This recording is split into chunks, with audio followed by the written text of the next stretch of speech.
A Pirate's Life for Me? Episode 4. Illustration by Janus Jantner. Episode 4. It's About Time. In Episode 3, Brody met Old Man Jerome, owner of the Kooky Spooky Walking Tour Company. Later, Brody met up with twins Mara and Marcus for ice cream. He showed them the strange riddles and artwork in Old Man Jerome's book about Clam Cove.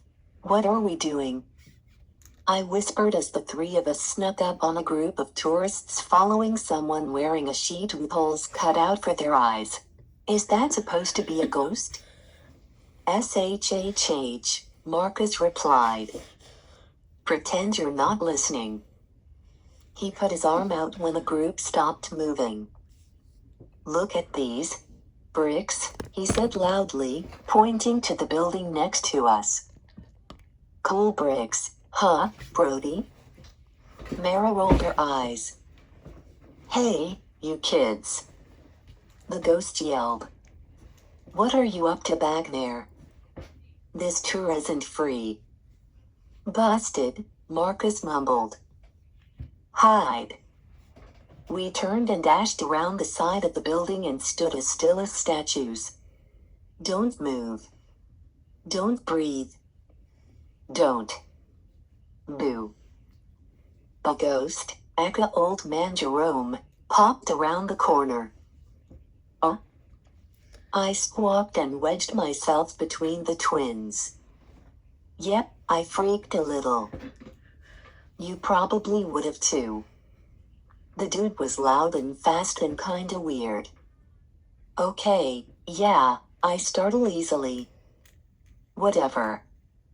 Anyway." The sheet shook and snorted. And the twins doubled over laughing. "Gotcha," Old Man Jerome boomed.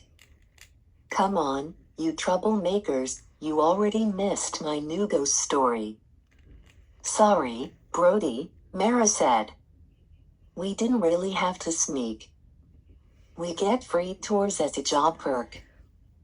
Marcus just thought it would be funny to trick you." "Bro, that was amazing," Marcus chuckled. "You should have seen your face." "Oh?" he yelled, mimicking my mini freak-out. "Very funny," I said. Old Man Jerome waved a torch in the air to get everyone's attention. "Listen up, people." The whole crowd quieted down after that and listened to his stories about the town's history as we walked up and down the dimly lit streets. Some stories were pretty cool. Like the one about the flood that floated the town's first playground into the sea 100 years ago. But others, I didn't believe for a second. Like the one about the cranky ghosts that haunt a nearby deserted island called Skeleton Key.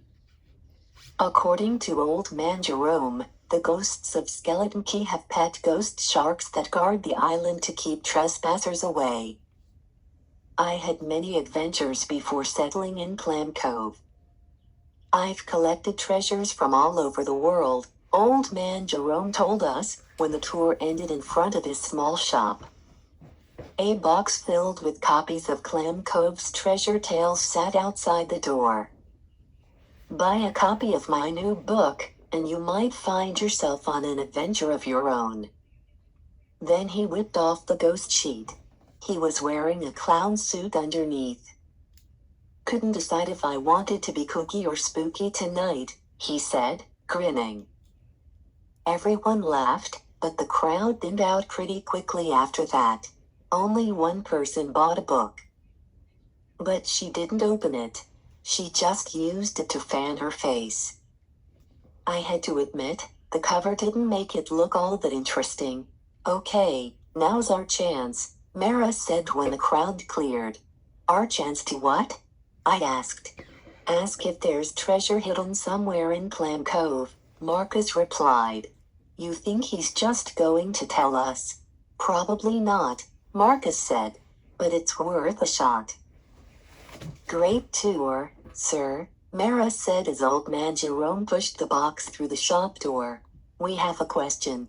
"Oh, do you now?" He turned the key in the lock before turning to face us. Let's hear it. Does your book have clues for a treasure hunt? Old man Jerome laughed. Now does that sound like something I would do? He honked the horn on his clown hat and said good night. But as he walked away, I could have sworn I heard him mutter under his breath, "It's about time." "Hey, show me the book again," Mara said. She wandered under a street light to flip through the pages. She was quiet for a long time. Then, she squealed. "What? What did you find?" I asked. "Don't keep us waiting, Mara." Marcus wailed, pretending to be upset. Mara shook her head. "Calm down, Marcus. Look, there are 3 riddles, but 2 of them are missing lines. See, the rhymes are off on these." She flipped to each page and pointed, "But there's one riddle that's complete. I think that's where we're supposed to start."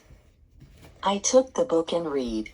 Look not to the sea, but to the stacks of fantasy and dusty facts. Terror, true love, ancient findings.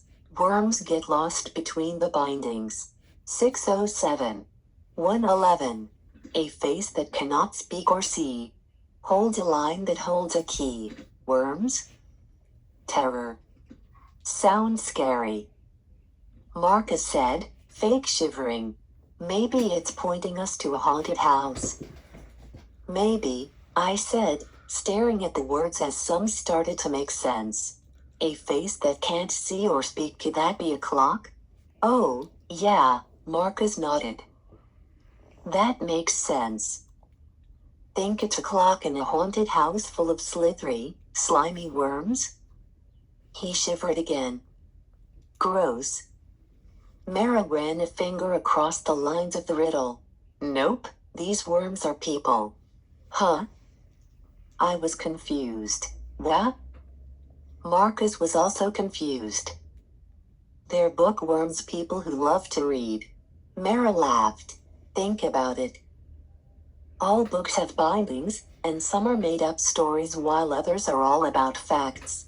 Bookworms love to read, so they get lost in the pages between the bindings. And look to the stacks, that's the big giveaway. It is? What are the stacks? Marcus asked. That's what the bookshelves in a library are called, Mara replied. I think the numbers are pointing us to a certain book's call number. That's the number that tells where to find the book in the library. And maybe the book has a clock on the cover? Mara, you're brilliant. I hooped. I flipped to one of the strange illustrations in the book. I just remembered something. Look, it's a clock. Why is it wearing sneakers? Marcus asked. Maybe it means the clock is running? Like there's a time limit for finding the next clue?